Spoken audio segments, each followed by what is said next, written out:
So I recently ran into someone that I served with when I was in the military.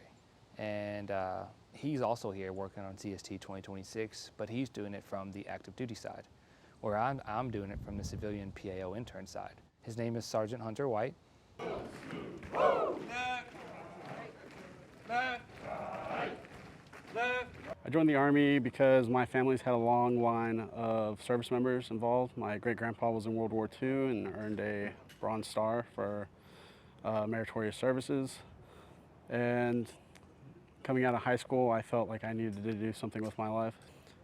Well, these cadets are going to be commissioned officers, hopefully soon. So at one point, this is a task that they're going to have to do and accomplish and probably run through. It's like some officers get in charge of arms rooms when they get to their units. So they'll have to have an understanding of what weapon systems they're running, the preventive maintenance checks and services that comes with those weapons, and how to properly fire these weapons, or just going through the process.